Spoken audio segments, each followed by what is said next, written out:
broken by a wolf.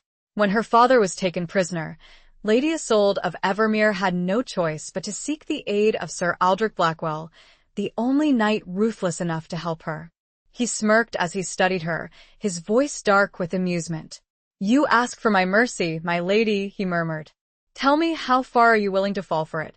Chapter 1. The Raven's Omen. The wind howled a mournful dirge through the battlements of Evermere, whipping Lady Isolde's dark, unbound hair across her face as she stared out at the storm-racked sky. The gray, heavy clouds mirrored the turmoil within her, a tempest of fear and desperation threatening to consume her. It had been 3 days since the raven arrived, its black feathers ruffled, a tightly rolled parchment clutched in its talons. 3 days since her world had shattered. The message had been brief, stark and brutal, penned in the spidery script of Lord Morian, her father's sworn enemy. The Lion of Evermere is caged. His freedom demands a price your hand in marriage. Her father, Lord Alaric, captured. Her fate, sealed by a cruel twist of fate. Isolde clenched her fist, the delicate silver ring she wore a gift from her mother on her deathbed biting into her flesh. Marriage to Morian. The thought sent a shiver of revulsion through her. He was a viper, cold and calculating, his ambition a ravenous beast that devoured everything in its path. She had met him once, at a royal tournament years ago.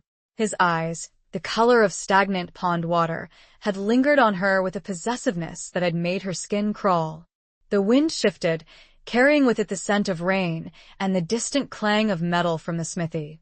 Below, in the courtyard, the usual bustle of castle life continued, oblivious to the impending doom that hung over their heads. Squires practiced swordplay, their youthful shouts echoing in the gathering gloom. Servants scurried about, carrying firewood and preparing the evening meal. Life went on, even as hers was being torn apart. She turned away from the window, her footsteps echoing on the cold stone floor of the solar.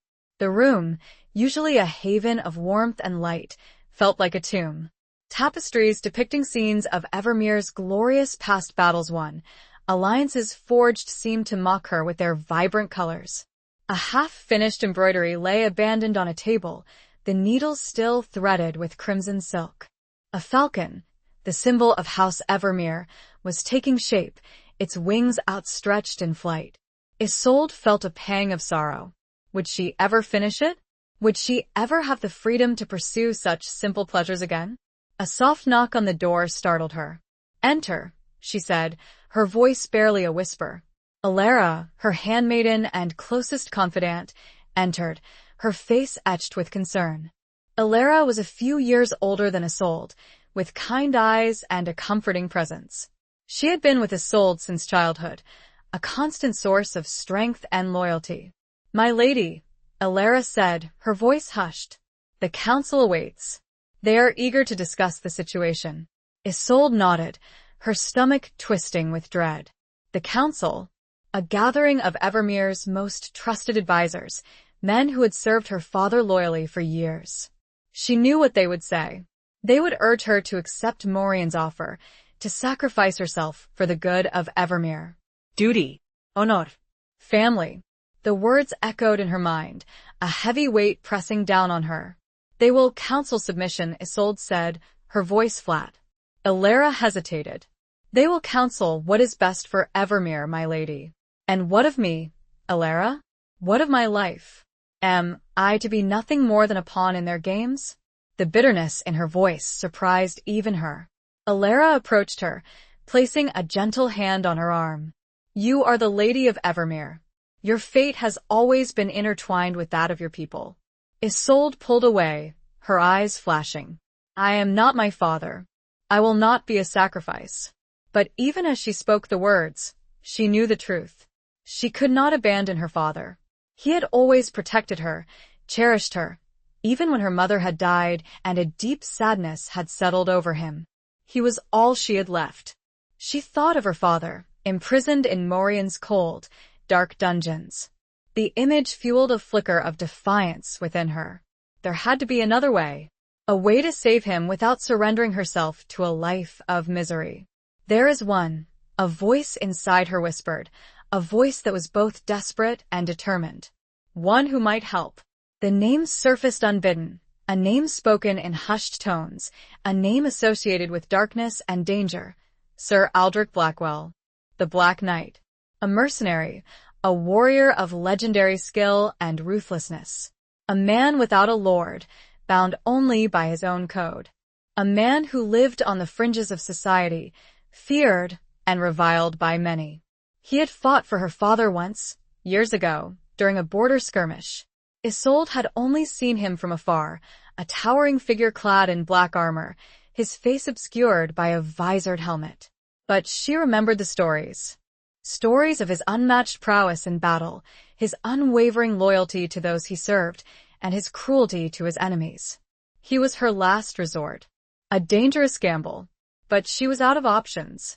Alara, Isolde said, her voice firm, a newfound resolve hardening her features. Send word to Sir Aldrich Blackwell. Tell him that the Lady of Evermere requests his presence. Tell him that I am willing to pay any price for his aid. Alara's eyes widened in alarm. My lady, are you certain? He is not a man to be trifled with. I am not trifling, Alara. I am fighting for my father's life. And for my own.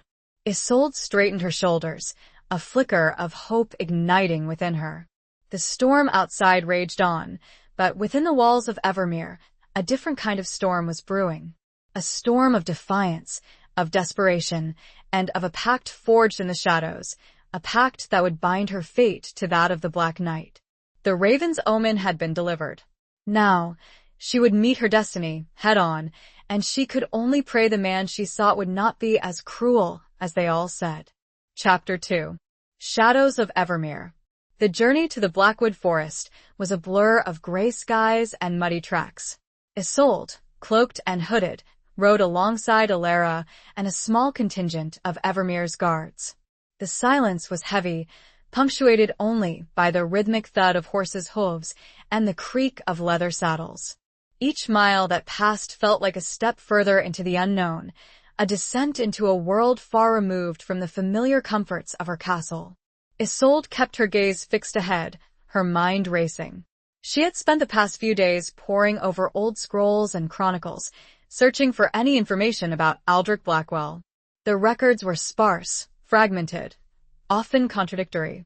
Some painted him as a hero, a valiant warrior who had defended the weak and vanquished the wicked. Others portrayed him as a monster, a ruthless mercenary who reveled in bloodshed and betrayal. The truth, she suspected, lay somewhere in between. He was a man forged in the crucible of war, a survivor in a world where kindness was often a weakness.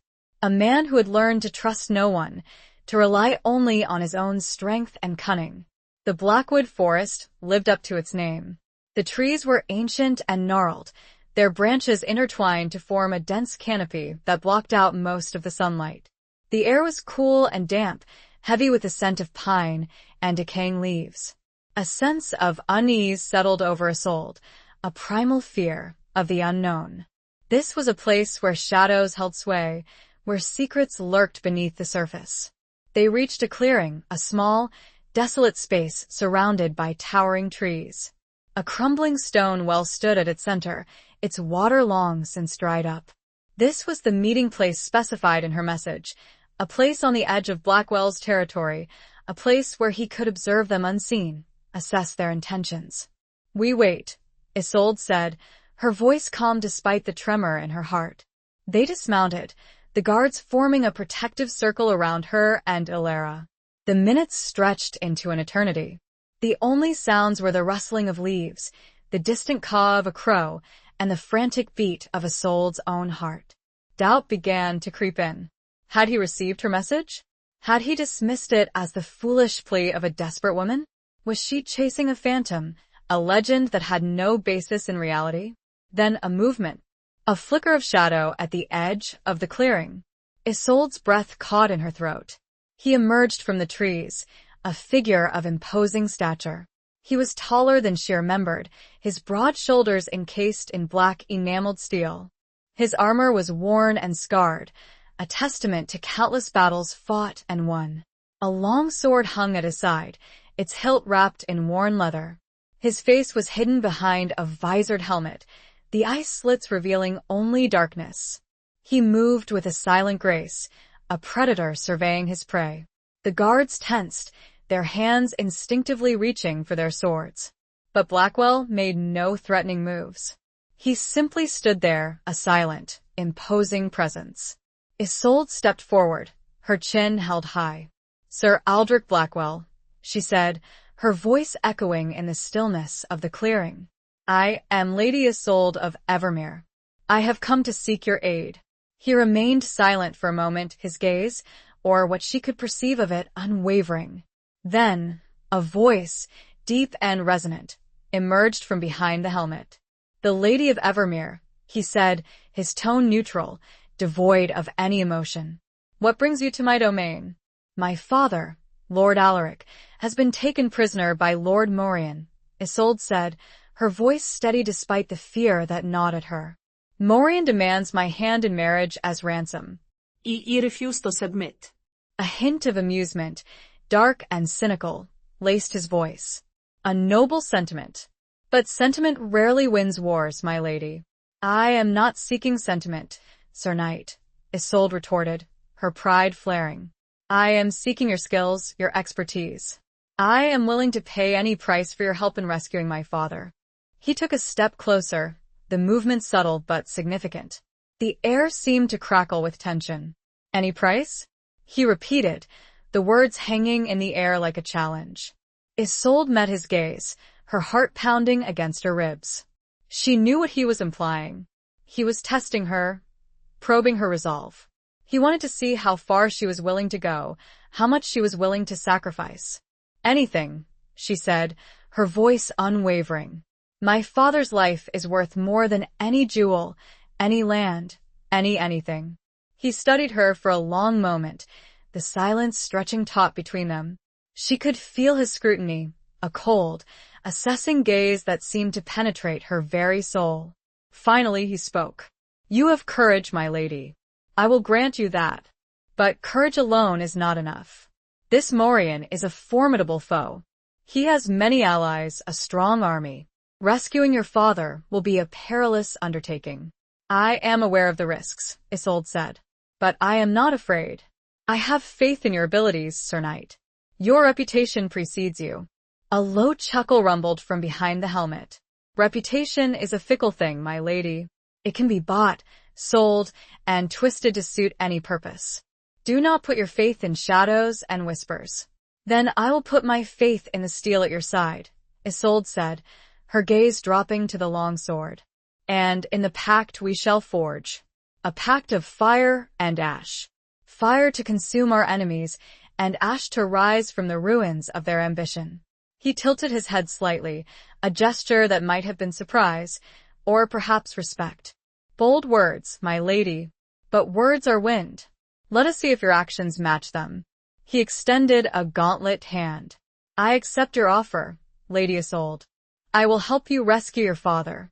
But understand this. My services come at a price. And that price will be steep." The air grew still and all color drained from Alara's face, but Isolde held his gaze, and a shiver ran down her spine that had nothing to do with fear. The Black Knight had agreed to her terms, but she couldn't shake the feeling something else, something more dangerous, had just been set into motion. Chapter 3. The Knight of Blackened Steel. The ride back to Evermere was markedly different. The silence, once born of apprehension, was now charged with a strange undercurrent of anticipation. Aldrich Blackwell rode beside Isolde, his presence a palpable force. He had removed his helmet, revealing a face that was both striking and unsettling. His features were sharp and angular, carved from granite, framed by thick, dark hair that showed streaks of silver at the temples. His eyes, a piercing shade of gray, held a depth of experience, of hardship, that belied his relatively young age. He couldn't have been much past 30. A thin, jagged scar ran across his left cheek, a memento of some past battle. It was not a face that invited intimacy, but it was a face that commanded respect. He spoke little, answering Isolde's questions with curt, concise replies. He seemed to be studying her, assessing her as much as she was assessing him. He had a way of looking at her that made her feel exposed, as if he could see through her carefully constructed facade of composure. "Why do they call you the Black Knight?" Isolde asked, breaking the silence at one point. She had to know. She had to understand the man she had entrusted with her father's life, and her own. He glanced at her, a flicker of something amusement, perhaps, or cynicism in his eyes. "Because I wear black armor," he said, his voice devoid of any inflection. Isolde frowned. "Surely there's more to it than that. Legends don't spring from such mundane details." He shrugged. "Legends are often embellished, my lady. Exaggerated. People fear what they do not understand. They give names to their fears. The Black Knight, it is a convenient label. And what of the cruelty?" Isolde pressed, her voice hesitant. "The stories, they say," he interrupted her, his voice hardening. "They say many things. Most of them are lies. Or half-truths, twisted to serve a particular narrative. I do what is necessary, my lady. I do not revel in bloodshed, but neither do I shrink from it. War is a brutal business. Sentimentality is a luxury I cannot afford." Isolde considered his words. He was not denying the accusations, but he was not confirming them either. He was a pragmatist, a man who lived by a code that was perhaps harsh but also honest. "My father, he trusted you," Isolde said, her voice softer now. "He spoke of you with respect." Aldrich's gaze shifted to the horizon, his expression unreadable. "Your father was a good man, a strong leader. I owed him a debt." "A debt?" Isolde asked, intrigued. He hesitated, as if reluctant to reveal too much. "A debt of blood," he said finally. "He saved my life, once. Long ago. I repaid that debt, in part, by serving him in battle. But the debt, it lingered." Isolde sensed a story there, a story of pain and loss, a story that had shaped him into the man he was today. She wanted to ask more, but she held back. She had already pushed him further than she had intended.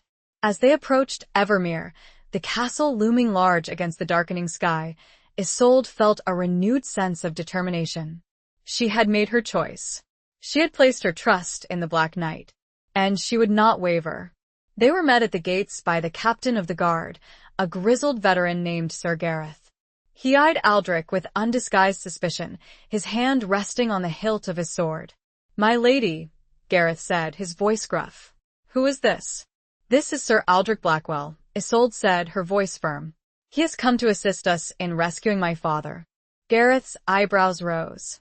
"Blackwell? The Black Knight?" "The very same," Isolde said. "He is here as my guest. And my ally. See that he is treated with the respect he deserves." Gareth hesitated, clearly uncomfortable. But he was a loyal soldier, and he obeyed his lady's command. "As you wish, my lady." Aldrich dismounted, his movements fluid and graceful.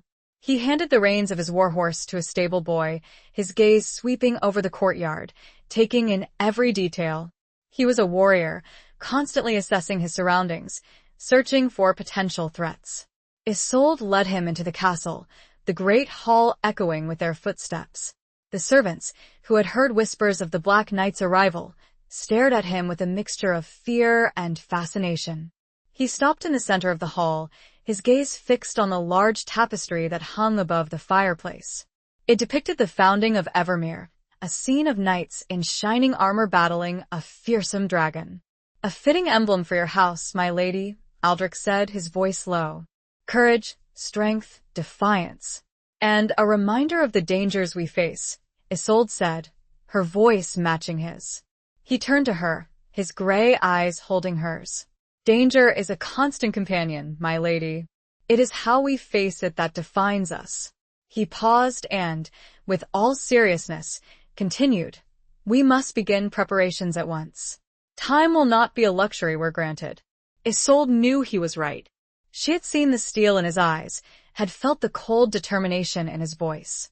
The Black Knight had come to Evermere, and the game had begun.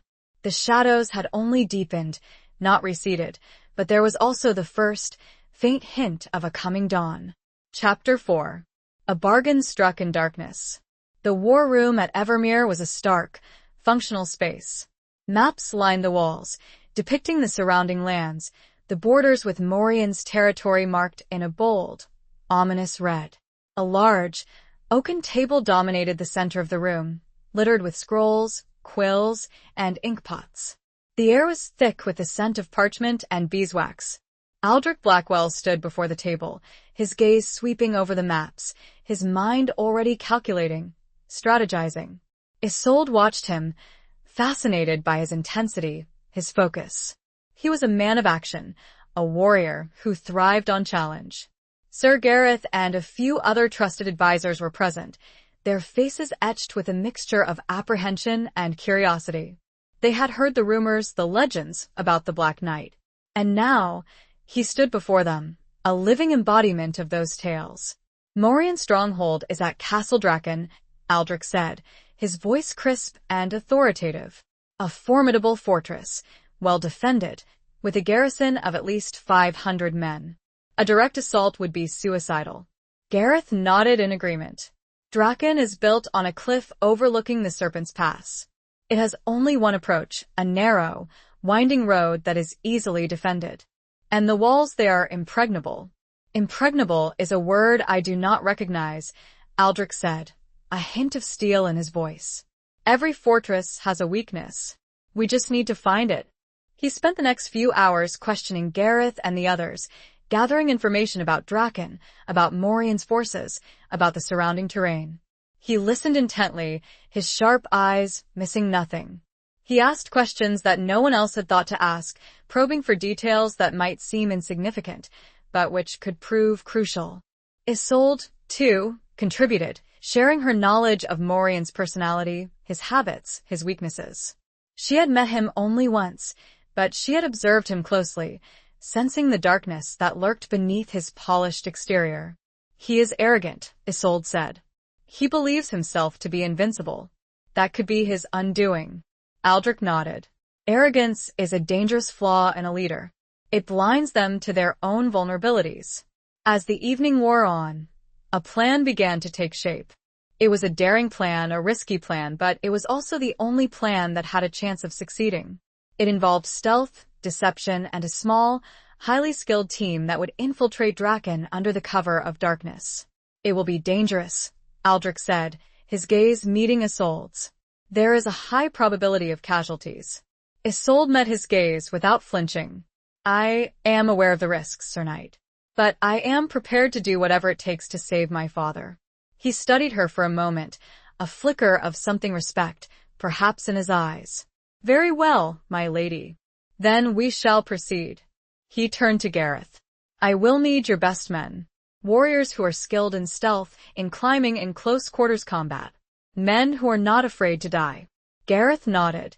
I have such men, Sir Knight. They are loyal to Evermere, and to Lady Isolde. They will follow your orders without question. Good, Aldrich said. We leave at dawn. As the meeting concluded, and the advisors dispersed, Isolde and Aldrich were left alone in the war room. The silence between them felt heavy, charged with unspoken emotions. You are taking a great risk, Sir Knight, Isolde said, her voice soft. You could have refused my offer. You could have walked away. He turned to her, his gray eyes holding hers. I made a promise, my lady. A pact. I do not break my word. But why? Isolde pressed. What is it that drives you? Is it simply the debt you owe my father?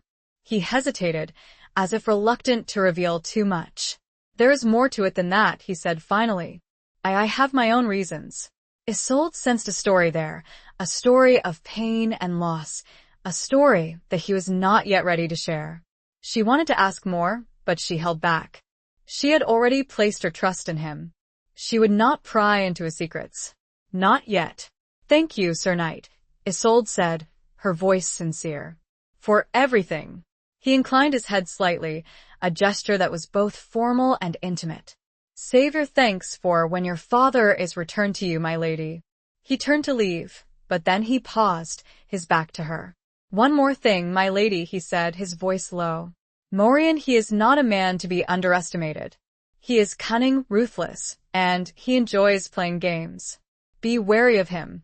Trust no one. I understand, Isolde said. I will be careful. He nodded, and then he was gone, his footsteps echoing in the silence of the war room. Isolde was left alone with her thoughts, her fears, and her hopes. She walked over to the window, gazing out at the night sky. The moon was a sliver of silver in the darkness, casting a pale light over the castle grounds. She thought of her father, imprisoned in Draken's cold, dark dungeons.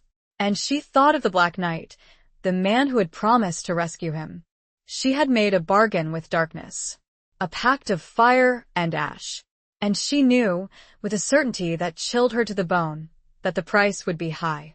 As she traced a finger over the cold stone, a single tear tracked its path down her cheek.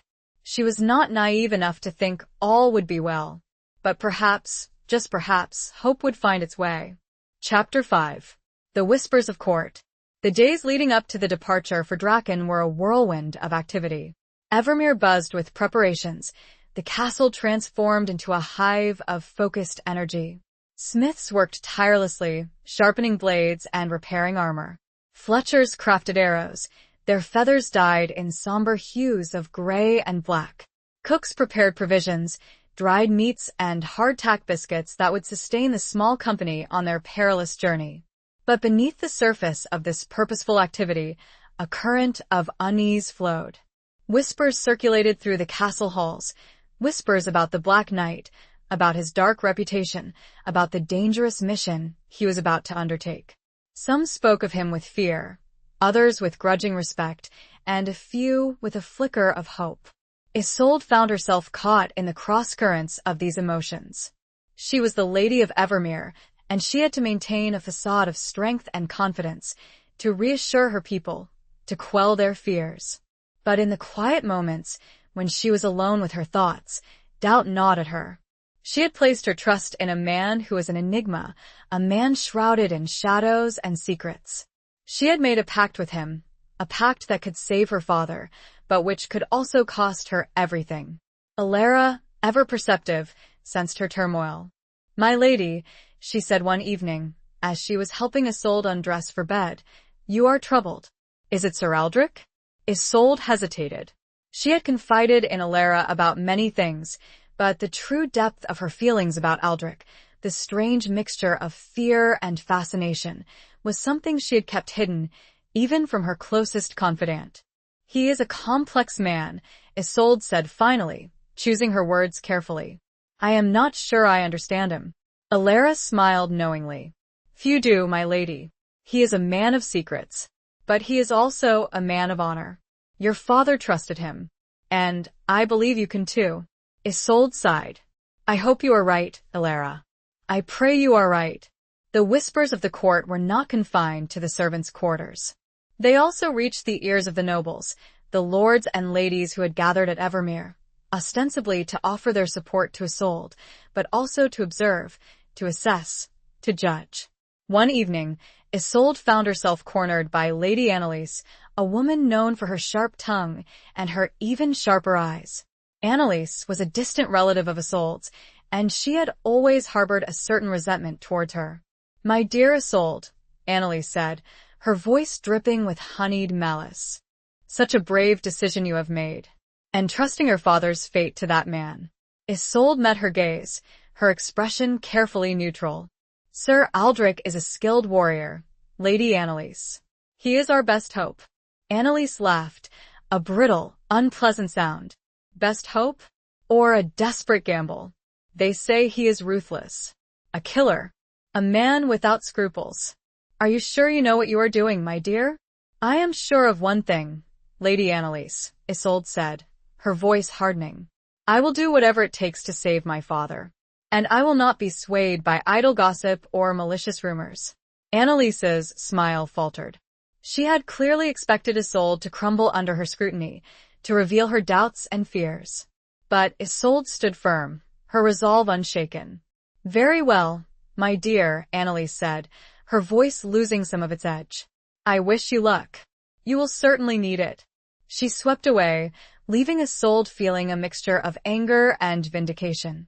She had faced down Annalise's venom, but the encounter had left a residue of unease. She knew that the whispers would continue, that the doubts would persist. But she would not let them weaken her. Later that evening, Isolde sought out Aldrich. She found him in the stables, overseeing the preparation of his warhorse, a magnificent black stallion named Shadow. He was speaking to the stable boy, his voice low and calm, giving instructions about the horse's care. He turned as she approached, his gray eyes meeting hers.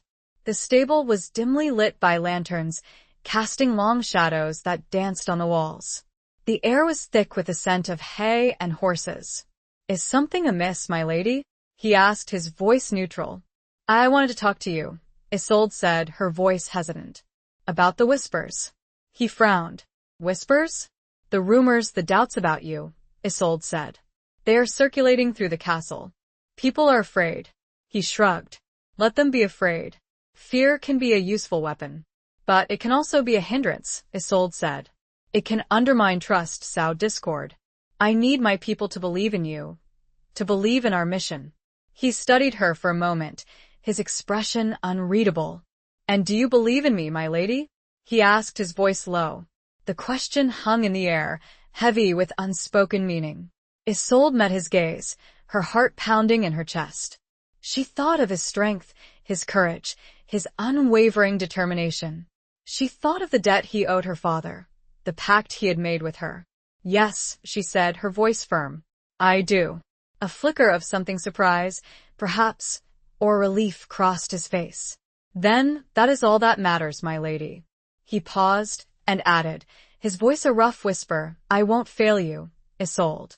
And at that moment, hearing him speak her given name for the first time, Isolde realized the whispers of court and her own doubts began to fade in contrast to a burgeoning sense of something entirely new. Chapter 6.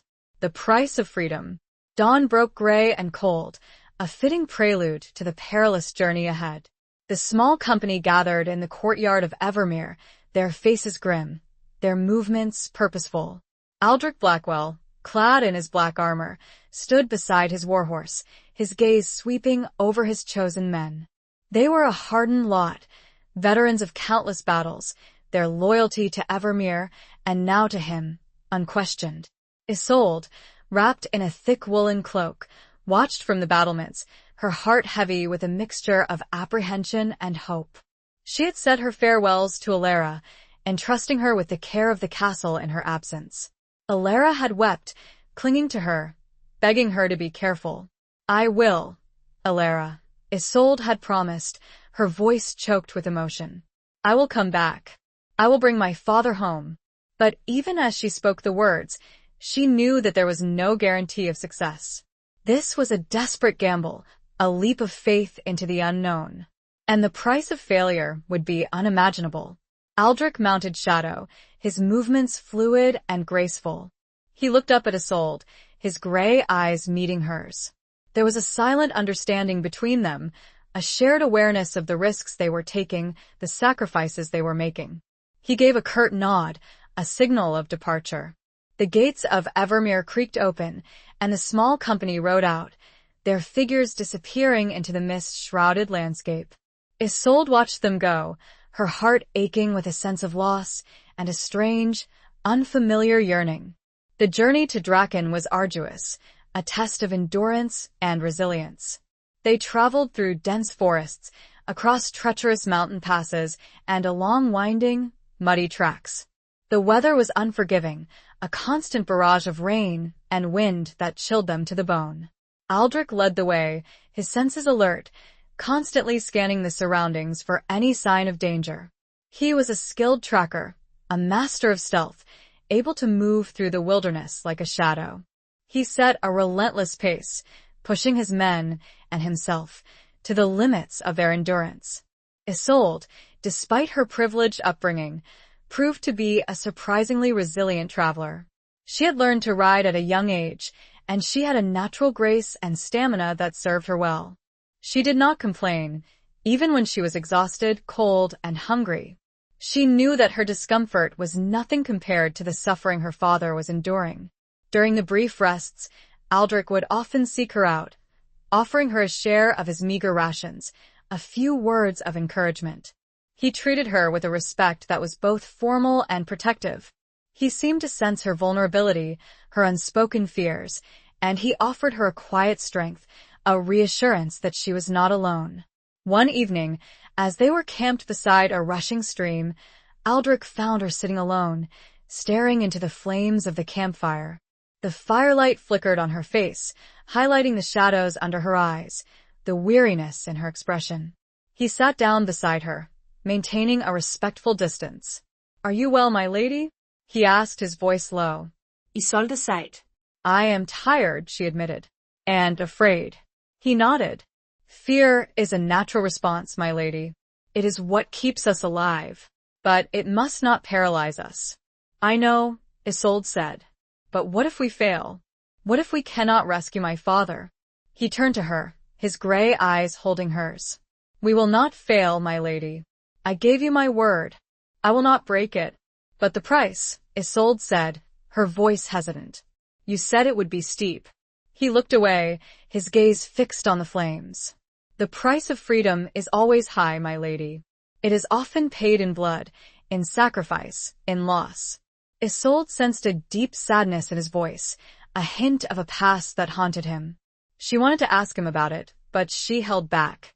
She had no right to pry into his secrets. "Not yet." "My father, he is all I have left," Isolde said, her voice choked with emotion. "I cannot lose him." Aldrich turned back to her, his expression softening.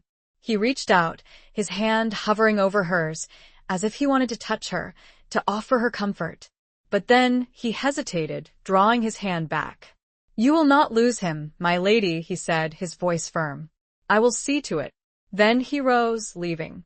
Isolde watched him go, her heart aching with a strange mixture of gratitude and something else, something she could not quite define.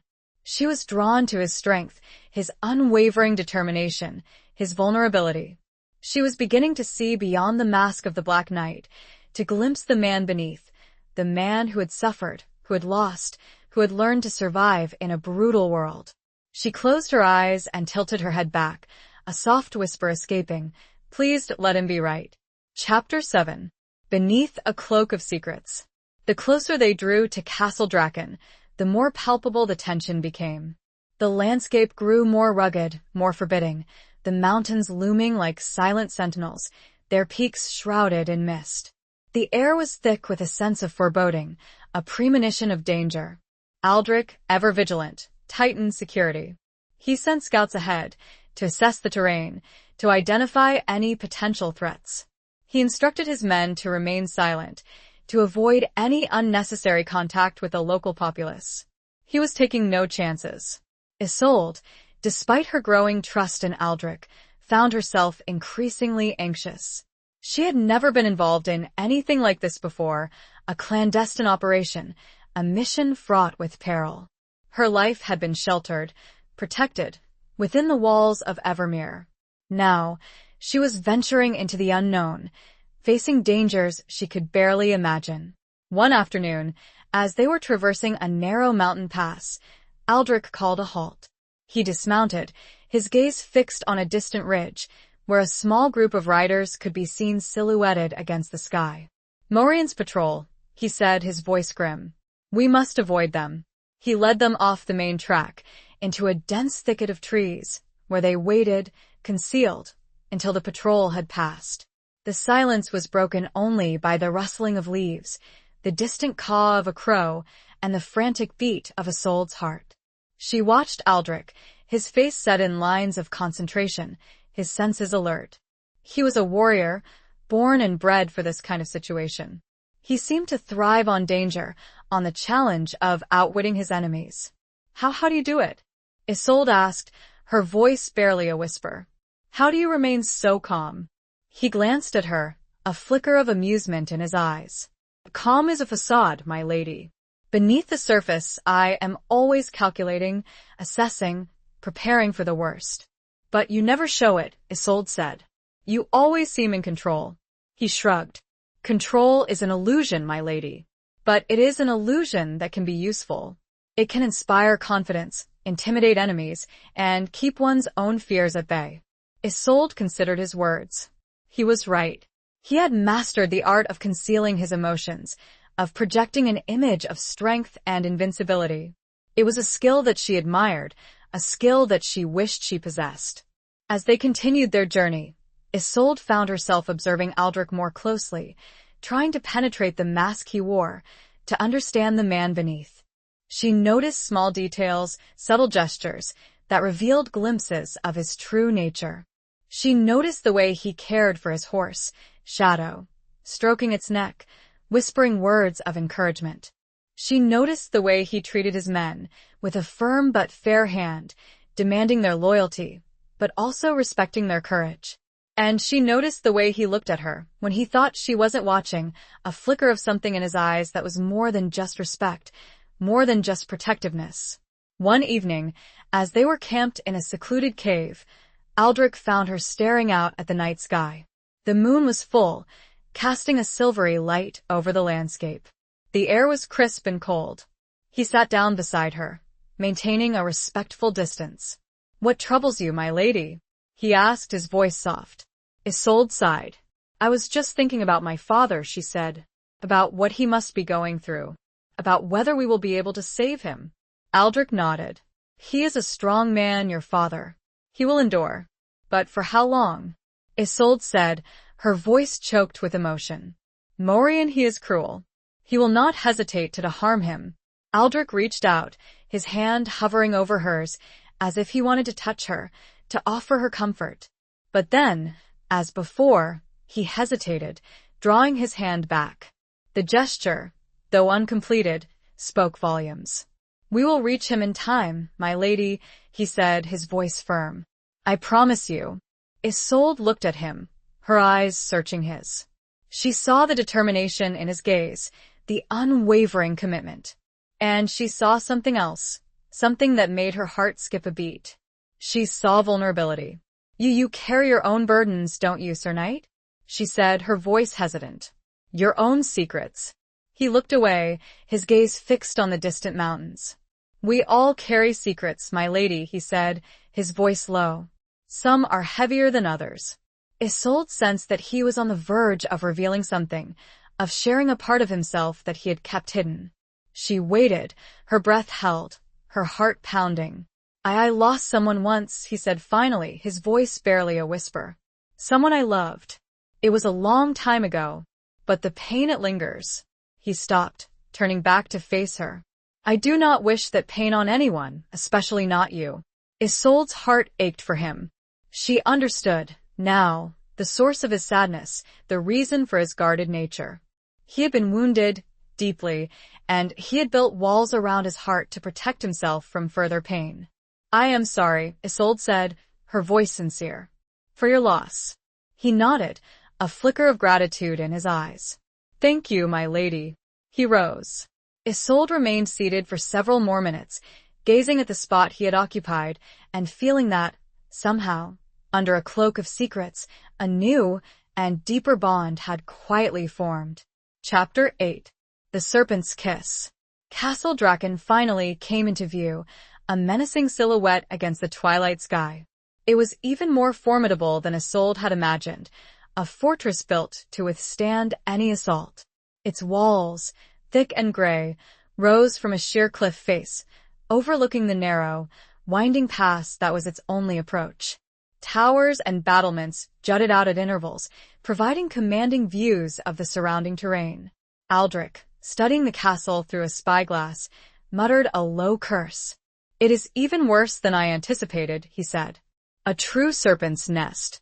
They had concealed themselves in a dense copse of trees, a short distance from the castle. The plan was to wait until nightfall, then attempt to infiltrate the fortress under the cover of darkness. How will we even get inside?" Isolde asked, her voice barely a whisper. Aldrich pointed to a small, almost invisible crack in the cliff face, a short distance from the main gate. "There," he said. "A hidden passage. An old smuggler's route, long forgotten. It is our only chance." The passage, according to the information Aldrich had gleaned from his scouts, led to a series of underground tunnels that snaked beneath the castle, eventually emerging within the walls. It was a perilous route, fraught with dangers, but it was also the least expected. As they waited for darkness to fall, Aldrich reviewed the plan with his men, making sure everyone understood their roles. He was meticulous, detail-oriented, leaving nothing to chance. He knew that their lives, and Isolde's father's life, depended on their precision, their stealth, their courage. Isolde watched him, her admiration growing. He was a master strategist, a leader who inspired confidence, even in the face of overwhelming odds. He had a way of making the impossible seem possible. But she also sensed his tension, the underlying anxiety that he kept carefully concealed. He was taking a great risk, not just for her father, but for her. And she knew that he was doing it not just out of duty, not just because of a debt owed, but because he cared. As night fell, a thick mist rolled in, shrouding the castle in an eerie silence. It was a perfect cover, concealing their movements, muffling their sounds. Aldrich gave the signal, and they began their descent into the darkness. The hidden passage was narrow, cramped, and treacherous. The air was damp and cold, heavy with the scent of earth and decay. They moved slowly, carefully, Aldrich leading the way, his hand on the hilt of his sword, his senses alert. Isolde, following close behind, found herself struggling to control her fear. She had never been in such a confined, claustrophobic space before. The darkness pressed in on her, suffocating her, playing tricks on her mind. She imagined all sorts of horrors lurking in the shadows, waiting to pounce. At one point, she stumbled, her foot catching on a loose rock. She cried out, a small, involuntary sound that echoed through the passage. Aldrich immediately turned, his hand reaching out to steady her. "Are you all right, my lady?" he asked, his voice hushed. "I'm fine," Isolde said, her voice trembling. "Just a little scared." He held her gaze for a moment, his gray eyes searching hers. He seemed to understand her fear, her vulnerability. "Stay close to me," he said, his voice firm but gentle. "I will not let anything happen to you." His words, and the touch of his hand, gave her a surge of courage. She nodded, her grip tightening on his arm. She would not falter. She would not let her fear betray her. They continued their journey through the tunnels, the darkness seeming to stretch on forever. They encountered obstacles, crumbling walls, treacherous drops, and rats, scurrying through the shadows. But Aldrich navigated them through it all, his skill and experience guiding them.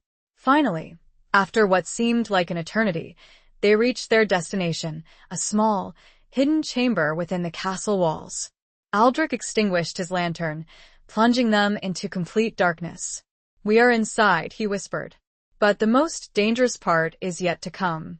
He explained the layout of the castle, the location of the dungeons where her father was being held, the positions of the guards. He outlined their escape route, a series of hidden passages and secret doors that would lead them back to the outside. "Remember," he said, his voice low and urgent. "Silence is our ally. Stealth is our weapon. We must move quickly, decisively, and without mercy." He finished by saying, "We free Lord Alaric, and leave no trace." Isolde nodded, her heart pounding in her chest. She was ready. She had come this far. She would not fail. The plan was as treacherous as the path they took, and had earned the dark approach the title of the Serpent's Kiss. And it felt as though Isolde would never breathe free again until she knew if her father did. Chapter 9. Trials of Faith and Fire. The interior of Castle Draken was a labyrinth of dimly lit corridors, echoing chambers, and winding staircases. The air was heavy with the scent of stale ale, unwashed bodies, and fear. Aldrich, leading the way, moved with a silent grace, a predator stalking his prey. His men followed close behind, their faces grim, their weapons at the ready. Isolde, sandwiched between Aldrich and Gareth, found herself struggling to keep up. She had never been in a place like this before, a place of such darkness, such malevolence.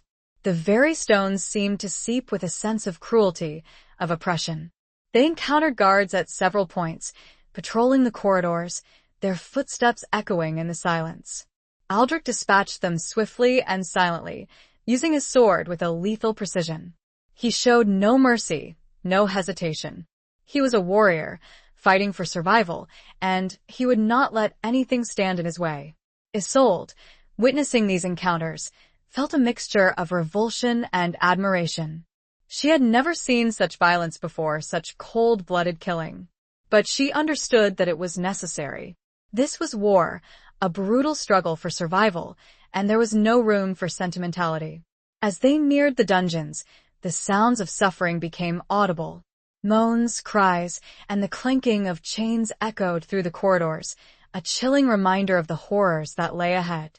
Isolde's heart ached for her father, imagining him imprisoned in this dark, terrifying place. They reached the entrance to the dungeons, a heavy, iron-bound door guarded by 2 heavily armed soldiers. Aldrich signaled to his men, and they moved into position, ready to attack. But then, something unexpected happened. A voice, cold and calculating, echoed from the shadows. Well, what have we here? A figure emerged from the darkness, a tall, slender man with a cruel smile and eyes that glittered with malice. It was Lord Morian.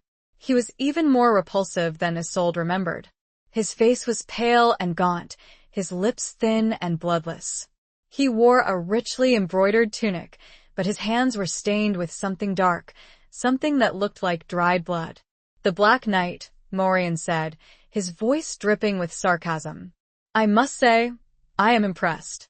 You have managed to penetrate my fortress, but you will not leave it alive." Aldrich stepped forward, his sword held high. "Release Lord Alaric, Morian," he said, his voice cold and hard. "And I might spare your life." Morian laughed, a brittle, unpleasant sound. "You are in no position to make demands, Blackwell. You are outnumbered, outmatched, and you have something I want." He gestured towards Isolde, his eyes lingering on her with a possessiveness that made her skin crawl. "The Lady of Evermere," he said. "A valuable prize. A fitting reward for my victory." Isolde met his gaze, her fear giving way to anger. "I will never be your prize, Morian," she said, her voice trembling but firm. "I would rather die." Morian's smile widened. "Such spirit," he said. "I admire that. But spirit will not save you. Or your father." He snapped his fingers, and a dozen more soldiers emerged from the shadows, surrounding them. They were heavily armed, their faces grim, their weapons pointed at Aldrich and his men. "Surrender, Blackwell," Morian said. "And I might be merciful." Aldrich did not respond. He stood his ground, his sword held steady, his gaze fixed on Morian. He was a warrior, facing impossible odds, but he would not yield. Isolde, watching him, felt a surge of pride, of admiration. He was her champion, her protector, and she knew that he would fight to the death for her father. "So be it," Morian said, his voice hardening. "Kill them all, but bring the Lady Isolde to me." Alive. The soldiers attacked, and the corridor erupted in a cacophony of clashing steel, shouts, and screams. Aldrich and his men fought with a desperate ferocity, their skill and courage unmatched. But they were outnumbered, and they were slowly being pushed back. Isolde, caught in the middle of the melee, found herself struggling to stay alive. Gareth, shielding her with his body, fought off several attackers, his sword a blur of motion. But he was wounded, his arm bleeding profusely. "Run, my lady!" Gareth shouted, his voice hoarse. "Get out of here!" Isolde hesitated. She could not abandon him, abandon Aldrich. But she knew that she was a liability, a burden. She had to escape, to find help. She turned and fled, running blindly through the corridors, her heart pounding in her chest. She could hear the sounds of fighting behind her, the screams of dying men, the clash of steel. She did not know if Aldrich was still alive, if her father was still alive. She ran and ran and ran until she could run no more. She collapsed, exhausted, breathless, in a darkened alcove, her body trembling, her mind racing. She was alone, lost and terrified. The trials had been brutal, the testing of her faith complete. But when the echoes of the skirmish faded, she heard nothing, and knew the true trial had only begun. Chapter 10. Echoes of Lost Love. Isolde huddled in the alcove, the cold stone seeping into her bones. The sounds of fighting had faded, replaced by an eerie silence that was even more terrifying. She had no idea where she was, which way to go, or what to do. She was lost, alone, and vulnerable. She closed her eyes, trying to calm her racing heart, to gather her thoughts. She had to be strong, to be resourceful. She could not give in to despair. She had to find a way to escape, to find help, to save her father. But the image of Aldrich, fighting against overwhelming odds, haunted her. Was he still alive? Had he been captured? Or worse? The thought sent a wave of pain through her, a pain that was sharper, more intense, than anything she had ever felt before. She realized, with a sudden clarity, that her feelings for Aldrich had deepened, transformed. She had started out fearing him, then admiring him, and now she cared for him. Deeply. She was drawn to his strength, his courage, his vulnerability. She had glimpsed the man beneath the mask of the Black Knight, the man who had suffered, who had loved, who had lost. And she knew, with a certainty that chilled her to the bone, that if anything had happened to him, a part of her would die with him. She forced herself to focus, to think rationally. She had to find a way out of this labyrinth, to find a way to reach her father. She remembered Aldrich's instructions, the layout of the castle, the escape route he had described. But she had been disoriented, panicked, and she could not remember the details. She stood up, her legs shaky, her body aching. She had to try. She had to keep moving. She started walking, slowly, cautiously, her hand brushing against the cold stone wall, guiding her through the darkness. She wandered through the corridors, her footsteps echoing in the silence. She passed doors, some open, some closed, revealing glimpses of empty chambers, abandoned storerooms, and torture chambers. The sights and smells of these places made her stomach churn, her heart ache with a sense of horror, of despair. At one point, she heard a noise, a faint moan coming from behind a closed door. She hesitated, her heart pounding. Was it her father? Or a trap? She cautiously opened the door, peering inside. The room was dimly lit by a single flickering torch, revealing a scene of utter desolation. A man was chained to the wall, his body emaciated, his clothes tattered, his face covered in blood. It was not her father. The man looked up at her, his eyes filled with a mixture of pain and hope. He was young, barely more than a boy, and he looked familiar. "Help me," he whispered, his voice hoarse. "Please help me." Isolde hesitated. She knew that she should keep moving, that she should focus on her own escape. But she could not abandon him. She could not leave him to suffer.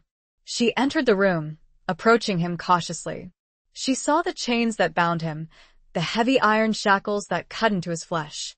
She saw the wounds on his body, the marks of torture. Who are you?" Isolde asked, her voice trembling. "My name is Liam," he whispered. "I am a squire of House Evermere." Isolde's heart skipped a beat. A squire of Evermere? How had he ended up here? "I was captured on a scouting mission," Liam said, his voice weak. "Morian, he tortured me for information. But I did not betray my lord." Isolde felt a surge of admiration for him, for his courage, his loyalty. He had endured unspeakable suffering, but he had not broken. "I will help you," Isolde said, her voice firm. "I will get you out of here." She searched the room, looking for something she could use to break the chains. But there was nothing. The shackles were too strong, the iron too thick. She knelt beside him, her hand reaching out to touch his. His skin was cold, clammy. He was weak, fading.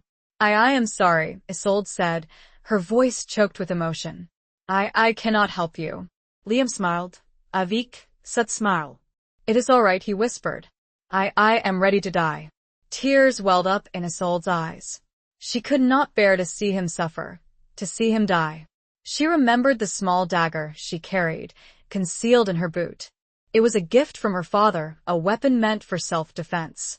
She had never used it before, never intended to use it. But now she had no choice. She drew the dagger, her hand trembling. She looked at Liam, her eyes filled with tears. "Forgive me," she whispered. He nodded, his eyes closing.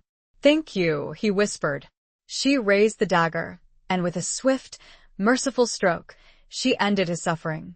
She stood there for a long moment, staring at his lifeless body, her heart aching with a sense of grief, of guilt, of profound loss. She had taken a life, an innocent life, and she knew that she would never be the same. The echoes of a love she had lost in her mother's death, and the fear of a love she could lose with Aldrich, came crashing down with the new weight of death on her hands. Chapter 11. The Lion and the Dove. The act of ending Liam's suffering, though born of mercy, left Isolde shaken to her core. The weight of it pressed upon her, a grim reminder of the brutal reality of her situation. Yet it also steeled her resolve. She had to find her father, and she had to escape Draken, not just for herself, but for the memory of the young squire who had died with the name of Evermere on his lips. She moved on, her senses heightened, her movements more cautious. The dagger, now stained with blood, felt heavy in her hand. She had crossed a threshold, a point of no return. She was no longer just a lady, sheltered and protected. She was a warrior, fighting for survival, willing to do whatever it took. She continued to navigate the labyrinthine corridors, her mind racing, trying to recall Aldrich's instructions, to piece together a path to the dungeons. She remembered him mentioning a secret passage, a hidden staircase that led down to the lower levels. But where was it? She found herself in a large, deserted hall, its walls lined with faded tapestries depicting scenes of battles and hunts. The air was thick with dust and the scent of decay. Moonlight streamed through a high, arched window, casting long shadows that danced on the floor. As she crossed the hall, she noticed something odd. One of the tapestries, depicting a fierce lion battling a serpent, seemed different. It was slightly askew, its lower edge hanging loose. She approached it cautiously, her hand reaching out to touch the fabric. It felt rough, coarse, beneath her fingers. She lifted the edge, revealing a dark opening behind it. A hidden passage. Her heart leaped with hope. This had to be it. The secret staircase that Aldrich had mentioned. She slipped behind the tapestry, entering the passage. It was narrow, dark, and steep, descending into the bowels of the castle. The air was cold and damp, heavy with the scent of earth and something else, something foul, something that made her stomach churn. She descended the staircase slowly, carefully, her hand on the wall, guiding her. The darkness was almost complete, broken only by faint glimmers of light filtering through cracks in the stone. As she reached the bottom of the staircase, she heard sounds, moans, cries, and the clanking of chains. She was close. She was in the dungeons. She emerged into a long, narrow corridor, its walls lined with cells. The air was thick with the stench of human misery, of despair. Torches flickered on the walls, casting a dim, flickering light that revealed the horrors within. Prisoners, emaciated, bruised, and broken, lay chained to the walls, their eyes hollow, their bodies ravaged by torture. Some were unconscious, some were moaning in pain, and some were dead. Isolde's heart ached for them, for their suffering, for their hopelessness. She wanted to help them, to free them, but she knew that she could not. She had to focus on her mission, on finding her father. She moved along the corridor, peering into each cell, her heart pounding in her chest. She saw faces, gaunt, desperate faces, pleading for help, for release. But none of them were her father. Then at the end of the corridor she saw him. Lord Alaric, the Lion of Evermere, was chained to the wall, his body slumped, his head bowed. He was alive, but barely. His clothes were tattered, his body covered in wounds, his face bruised and swollen. Isolde rushed to him, her heart filled with a mixture of relief and horror. "Father," she cried, her voice choked with emotion. He stirred, his eyes slowly opening. He looked at her, his gaze unfocused, his mind clouded by pain. "Isolde?" he whispered, his voice hoarse. "Is that you?"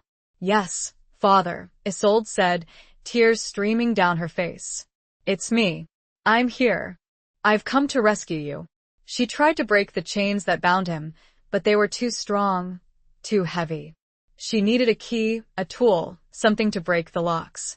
She looked around, desperately searching for something she could use. But there was nothing. The cell was bare, empty, except for her father and a pile of straw in the corner. She remembered Aldrich's words, his warning about Morian. He enjoys playing games, he had said. Be wary of him. Trust no one. She realized, with a chilling certainty, that this was a trap. Morian had allowed her to reach her father, to give her a false sense of hope, only to crush it. And as that thought came to mind, the sound of approaching steps reached her ear, and she knew the dove, finally in the serpent's lair, was face to face with the lion, and both were caged. Chapter 12. Scars of the Past. The footsteps grew closer, echoing in the narrow corridor. Isolde, her heart pounding in her chest, turned to face the entrance, her hand gripping the blood-stained dagger. She was ready to fight, to defend her father, even if it meant her own death. But it was not Morian who appeared. It was Aldrich. He was battered, bruised, and covered in blood, but he was alive. His armor was dented, his sword chipped, but his eyes blazed with a fierce determination. Isolde, he said, his voice hoarse, but filled with relief. You are safe. He rushed to her side, his gaze sweeping over her, assessing her for injuries. He saw the dagger in her hand, the bloodstains on her clothes, the tears in her eyes. He understood. I had to, Isolde said, her voice trembling. There was a squire. He was. Aldrich nodded, his expression grim. I know, he said. I saw him. There was nothing you could have done. He turned his attention to Lord Alaric, his gaze softening with concern. My lord, he said, his voice respectful. We must get you out of here.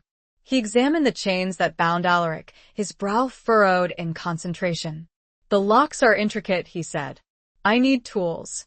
Something to pick them.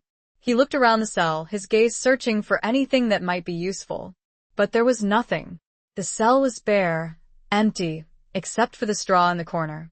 Isolde, remembering the small hairpin she wore, concealed in her hair, felt a flicker of hope. It was a long shot, but it was all they had. Wait, she said, her voice hesitant. I might have something. She reached into her hair, her fingers fumbling with the hairpin. It was a delicate, silver ornament, a gift from her mother. She had always treasured it, a reminder of the woman she had lost. But now she was willing to sacrifice it, to use it for a different purpose. She handed the hairpin to Aldrich, her hand trembling. Will this work? He examined it, his eyes narrowing. It is thin, he said. But it might be possible. He knelt beside Alaric, inserting the hairpin into the lock. He worked slowly, carefully, his movements precise, his concentration absolute. The silence was broken only by the faint clicking of the metal, the ragged breathing of Alaric, and the frantic beat of Isolde's heart. Minutes stretched into an eternity. Isolde watched him, her hope flickering, her fear growing. Would it work? Or would they fail? Then a click. A louder click, followed by a snap. The lock had opened. Aldrich quickly moved to the other chains, repeating the process. One by one, the locks gave way, freeing Alaric from his bonds. Alaric slumped forward, his body weak, his strength depleted. Aldrich caught him, supporting him, helping him to stand. Can you walk, my lord? Aldrich asked, his voice concerned.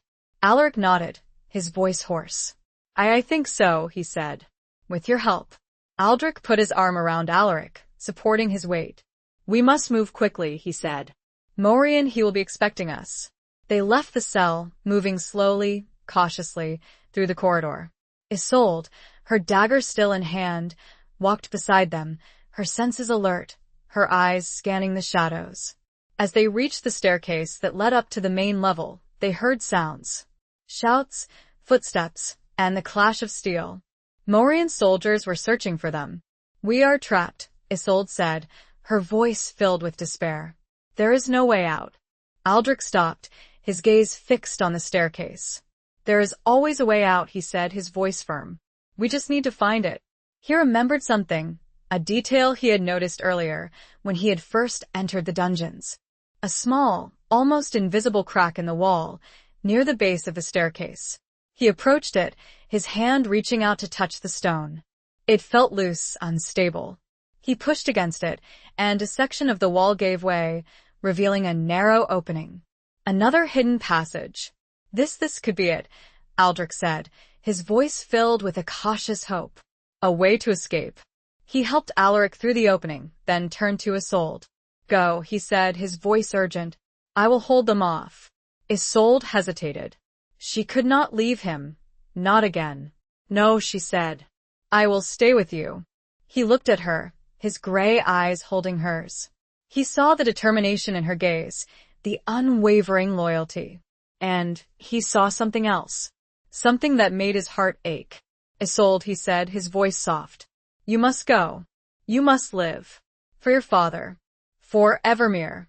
He reached out, his hand touching her cheek, a fleeting, tender gesture. It was a moment of vulnerability, a glimpse of the man beneath the mask of the Black Knight. A man scarred by the past, haunted by loss, but also capable of love. Go, he repeated, his voice firm. And do not look back. He turned and faced the staircase, his sword held high, ready to face the approaching soldiers. He was a warrior, making his stand, sacrificing himself for those he cared for. Isolde, tears streaming down her face, knew that she had no choice. She had to obey him. She had to live. For him. For her father. For Evermere. She nodded and disappeared into the dark maw of the new passage, hoping against hope to live through what would follow. Chapter 13. A dance of blades and deceit. Isolde and Lord Alaric stumbled through the narrow, twisting passage, the sounds of Aldrich's battle echoing behind them. Alaric, weakened by his imprisonment, leaned heavily on Isolde, his breath ragged, his steps faltering. We must hurry, he gasped, his voice hoarse. Morian will not be easily deterred. Isolde, her heart aching for Aldrich, forced herself to focus on the task at hand. She had to get her father to safety, to find a way out of this cursed castle. The passage seemed to go on forever, winding through the bowels of Draken, its darkness broken only by faint glimmers of light filtering through cracks in the stone. The air was cold and damp, heavy with the scent of mildew and decay. At one point, they heard voices, the sounds of Morian soldiers searching for them. They pressed themselves against the wall, holding their breath, praying that they would not be discovered. The voices faded, and they continued their journey, their hope flickering, their fear growing. Finally, after what seemed like an eternity, they reached the end of the passage. It opened into a small, deserted chamber, its walls lined with dusty shelves filled with ancient scrolls and forgotten artifacts. Where are we? Alaric asked, his voice weak. Isolde looked around, trying to get her bearings. She recognized nothing. This was not part of the escape route that Aldrich had described. They were lost. But then she noticed something. A small, wooden door, concealed behind a stack of crates. It was almost invisible, blending in with the surrounding wall. She approached it cautiously, her hand reaching out to touch the wood. It felt smooth, worn, beneath her fingers. She pushed against it, and the door creaked open, revealing a narrow, winding staircase that led upwards. Another passage, Isolde said, her voice filled with a cautious hope. Perhaps this will lead us out. They started to climb the staircase, Alaric struggling with each step. The stairs were steep, uneven, and treacherous, and the air was thick with dust. As they reached the top of the staircase, they heard a sound. A voice, cold and calculating, echoing from the chamber above. Looking for something, my dear? Morian. Isolde's heart sank. They had been discovered. They were trapped. She pushed her father behind her, shielding him with her body, her hand gripping the dagger. She was ready to fight, to defend him, even if it meant her own death. Morian emerged from the shadows, his cruel smile widening as he saw them. He was alone, unarmed, but his eyes glittered with a malevolence that was more terrifying than any weapon. So the little dove has returned to the serpent's nest, Morian said, his voice dripping with sarcasm. And she has brought her wounded lion with her. How touching. Let us go, Morian, Isolde said, her voice trembling but firm. This ends now. Morian laughed, a brittle, unpleasant sound. Ends? My dear, it is only just beginning. You see, I have plans for you, Isolde. Plans for Evermere.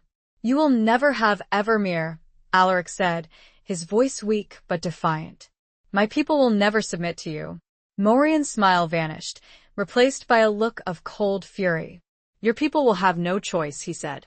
They will bow before me, or they will perish. And you, my dear Isolde, will be my queen. You will rule beside me, and together, we will forge a new empire. Never, Isolde said, her voice filled with disgust. I would rather die. Morian shrugged. As you wish, he said. But first you will watch your father suffer. You will watch him beg for mercy. And then you will beg for mercy yourself. He raised his hand, and a hidden door in the wall slid open, revealing a group of soldiers, armed and ready. Take them, Morian said, his voice cold and hard, and bring them to the great hall. I want everyone to witness their humiliation. The soldiers advanced, their weapons pointed at Isolde and Alaric. Isolde, her heart filled with despair, knew that there was no escape. They were surrounded, outnumbered, outmatched. But then, a voice, a familiar voice, echoed from the shadows. I think not, Morian. Aldrich stepped into the chamber, his sword dripping with blood, his armor battered but unbroken. He was wounded, his face pale, but his eyes blazed with a fierce, unwavering determination. He had survived. Isolde's heart leaped with hope, with relief. She had not lost him. He had come back for them. He stood between Isolde and the advancing soldiers, a lone warrior facing a horde of enemies. It was a dance of blades and deceit, and Isolde knew, with a certainty that chilled her to the bone, that only one side would be left standing. Chapter 14. The Unveiling of Truths. The tension in the chamber was palpable, a thick, suffocating cloud of anticipation and dread. Aldrich stood defiant, a solitary figure against Morian's assembled soldiers, his sword a gleaming extension of his will. Isolde, her heart pounding in her chest, watched him with a mixture of hope and terror. Blackwell, Morian said, his voice laced with a mixture of surprise and annoyance. You are persistent. I will grant you that. But foolish. You cannot possibly win. Aldrich did not respond. He stood his ground, his gaze fixed on Morian, his body coiled, ready to strike. He was a predator, waiting for the opportune moment, assessing his opponents, calculating his moves. Kill him, Morian ordered, his voice hardening. And bring the Lady Isolde to me. Unharmed. The soldiers advanced, their weapons raised, their faces grim. They were seasoned warriors, well-trained, and they outnumbered Aldrich many times over. But Aldrich was not just any warrior. He was the Black Knight, a legend, a master of combat. He moved with a speed and agility that defied his size, his sword a blur of motion, deflecting blows, parrying thrusts, finding openings. He fought with a desperate ferocity, his every move precise, lethal. He was fighting not just for survival, but for Isolde, for her father, for the hope of a future free from Morian's tyranny. The soldiers fell before him, one by one, their bodies collapsing to the floor, their blood staining the ancient stones. But they kept coming, wave after wave, their numbers seemingly endless. Isolde, watching the battle unfold, felt a surge of admiration for Aldrich, for his courage, his skill, his unwavering determination. He was fighting against impossible odds, and yet he did not yield. But she also saw the toll it was taking on him. He was wounded, bleeding, his movements becoming slower, his breathing more labored. He could not keep this up forever. She had to do something. She could not just stand there, watching him die. She looked around the chamber, desperately searching for a weapon, anything she could use to help him. She saw a discarded sword lying on the floor, near one of the fallen soldiers. She rushed towards it, her heart pounding, ignoring her father's weak protests. She picked up the sword, its weight unfamiliar in her hand. She had never wielded a weapon before, never intended to, but now she had no choice.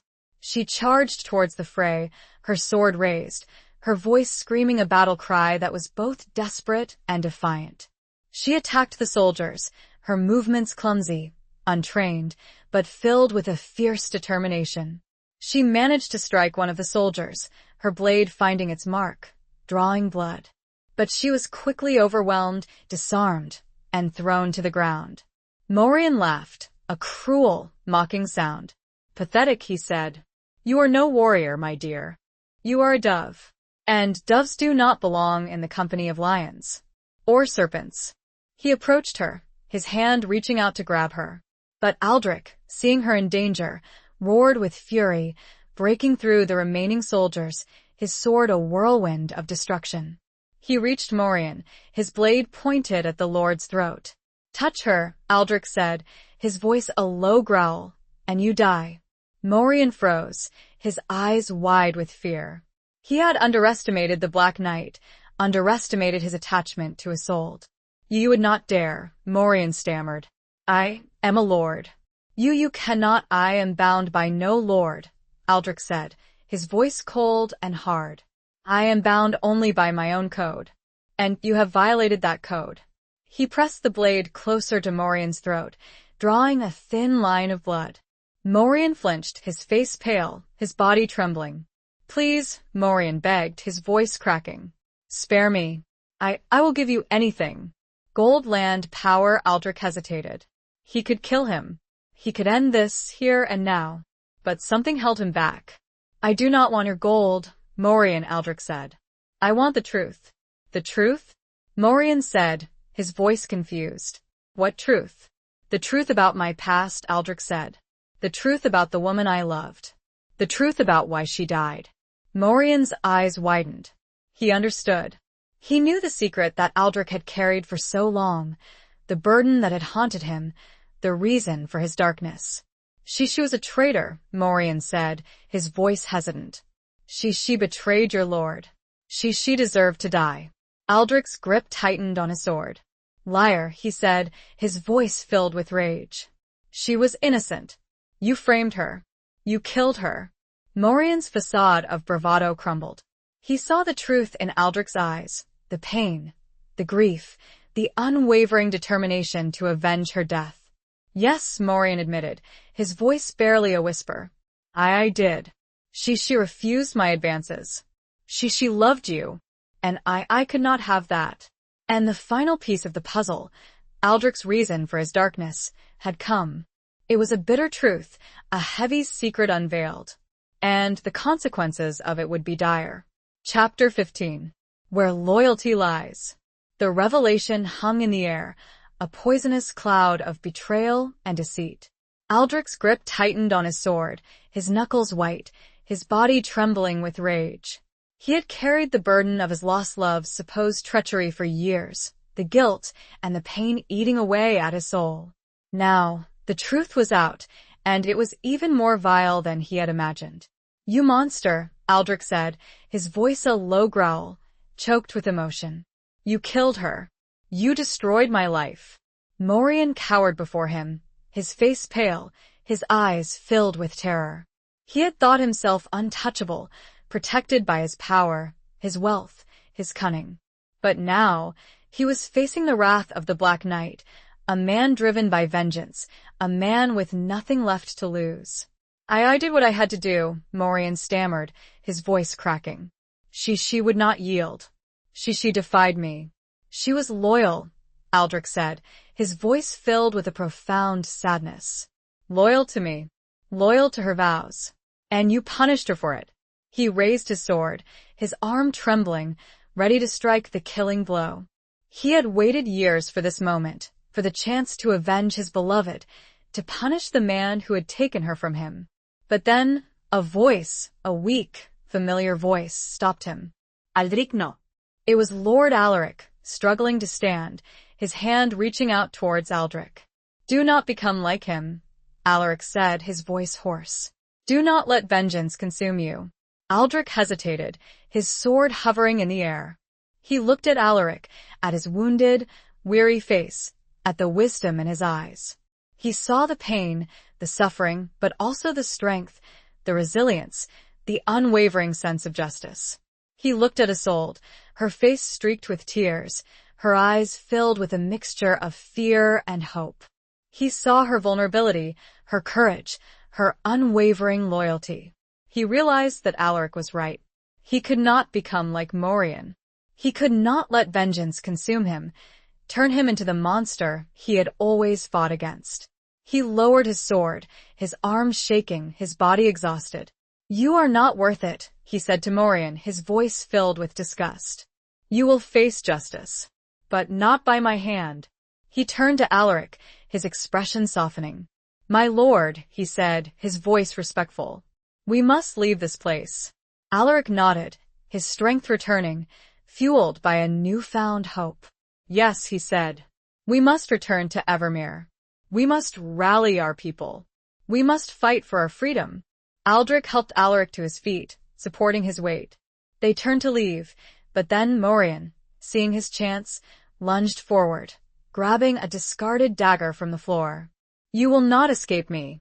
Morian screamed, his voice filled with a desperate rage. He raised the dagger, ready to strike Aldrich in the back. But Isolde, seeing the danger, reacted instantly. She grabbed the sword she had dropped earlier, and with a swift, decisive movement, she thrust it forward, impaling Morian through the heart. Morian gasped, his eyes widening in shock, his body collapsing to the floor, the dagger falling from his lifeless hand. Silence descended upon the chamber, broken only by the ragged breathing of Alaric and Aldrich, and the sobs of Isolde. She stood there, trembling, the sword still in her hand, her face pale, her eyes filled with a mixture of horror and relief. She had killed a man, a lord, a tyrant. She had saved Aldrich's life, her father's life. But the cost was heavy. Aldrich approached her, his gaze filled with a mixture of concern and admiration. He took the sword from her hand, his fingers brushing hers, a fleeting, tender gesture. "It is over," he said, his voice soft. "You were brave." Isolde looked at him, her eyes searching his.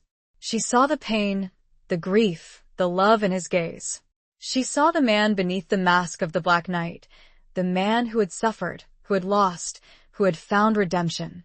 "We must go," Alaric said, his voice breaking the silence. "We must return home." They left the chamber, leaving Morian's body behind, a testament to the brutality of their struggle, a symbol of the price of freedom. They had faced the darkness, and they had emerged victorious. But the scars would remain. And the true test of where loyalty lies, for Evermere, and for the bond forged between Isolde and Aldrich, was still yet to come. Chapter 16. Beyond the Walls of Duty. The escape from Castle Draken was a blur of hurried movements, whispered instructions, and adrenaline-fueled determination. Aldrich, his knowledge of the castle's hidden passages proving invaluable, led them through a maze of secret corridors and forgotten tunnels, avoiding Morian's remaining soldiers, who were now in a state of chaos and disarray. They emerged from the castle under the cover of darkness, the cool night air a welcome relief after the stifling atmosphere of the dungeons. They found their horses where they had left them, concealed in the dense copse of trees, and they rode swiftly, silently, away from the cursed fortress. They traveled for hours, putting as much distance as possible between themselves and Draken, their bodies exhausted, their minds reeling from the events that had transpired. They did not speak much, each lost in their own thoughts, grappling with the weight of what they had done, what they had endured. As dawn approached, they reached a small, secluded village, nestled in a valley far from Morian's reach. They sought refuge in a deserted farmhouse, its inhabitants having fled the conflict, seeking safety elsewhere. They tended to their wounds, sharing the meager provisions they had managed to salvage. Alaric, weakened by his imprisonment, slept fitfully, his body exhausted, his spirit shaken. Isolde, unable to sleep, sat by the window, watching the sunrise, her thoughts consumed by Aldrich. She had seen him at his most vulnerable, his most brutal, his most human. She had witnessed his pain, his grief, his unwavering loyalty. And she had seen, in his eyes, a flicker of something more, something that made her heart ache with a longing she could no longer deny.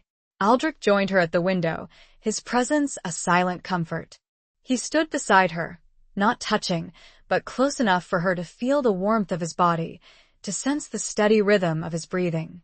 "You saved my life," Isolde said, her voice soft, breaking the silence. "Back there in the chamber." Aldrich nodded, his gaze fixed on the horizon.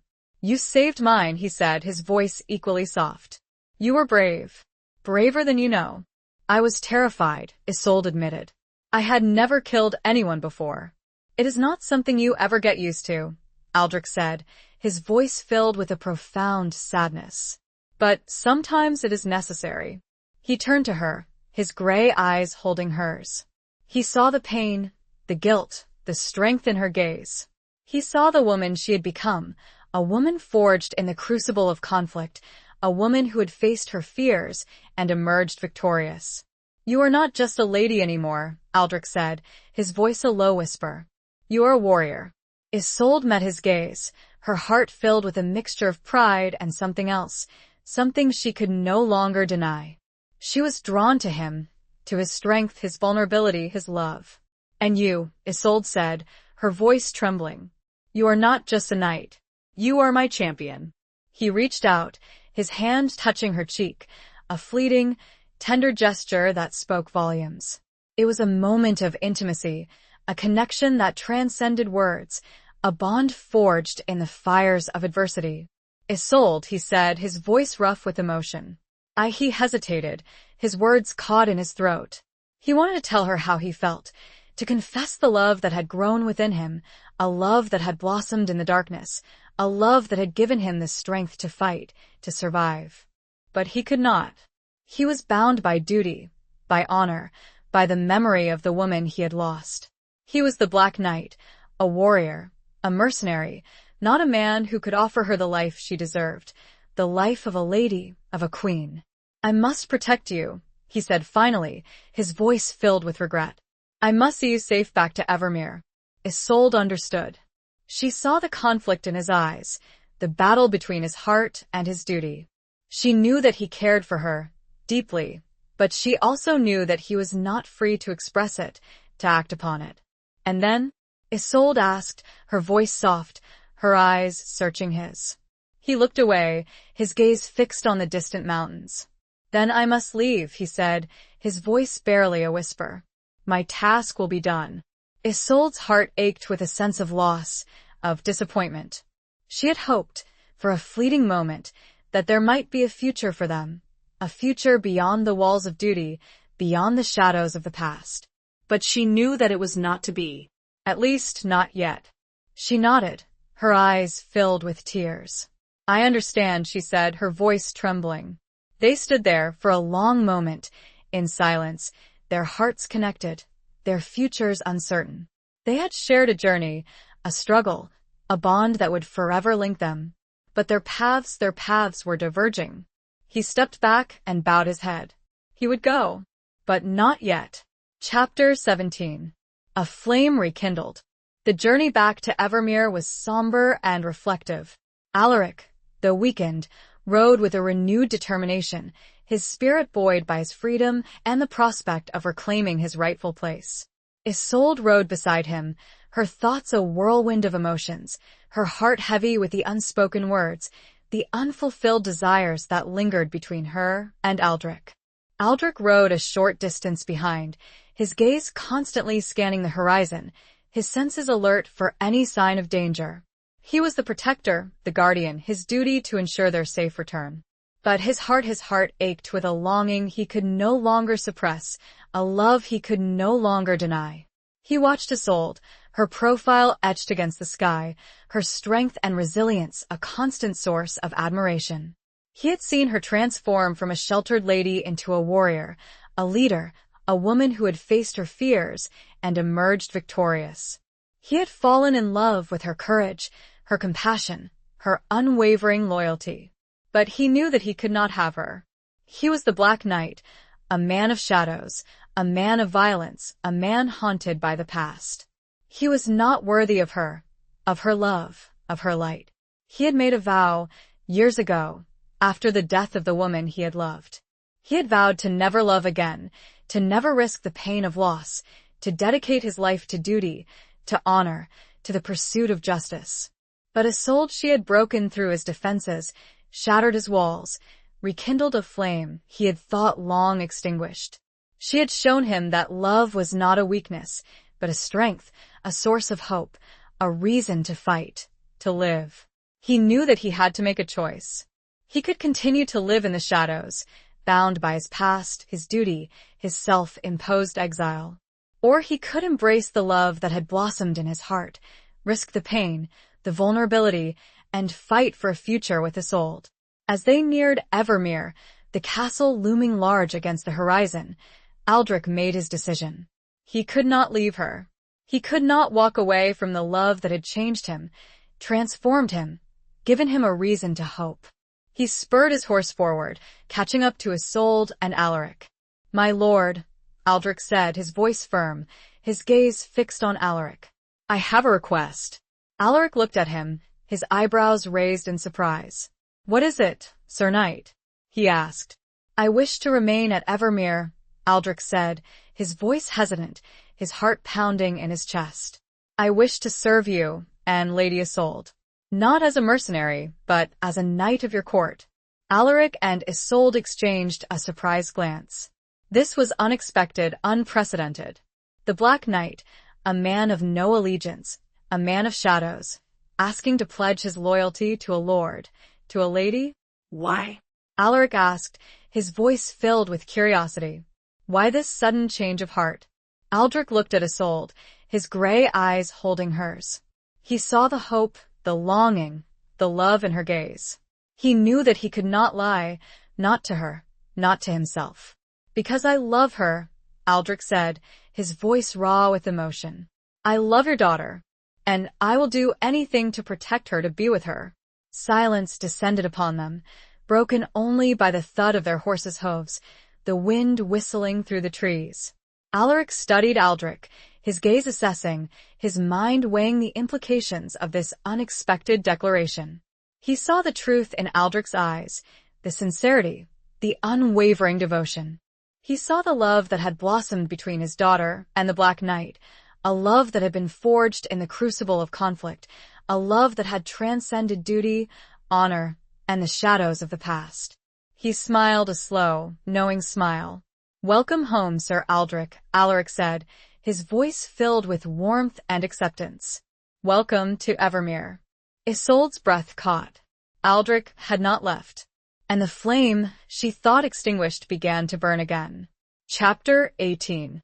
The Gathering Storm. The return to Evermere was met with a mixture of jubilation and trepidation. The people of Evermere, who had endured weeks of uncertainty and fear under the threat of Morian's rule, rejoiced at the sight of their lord and lady, their spirits lifted by the news of their escape and the death of their oppressor. But the joy was tempered by the knowledge that the conflict was far from over.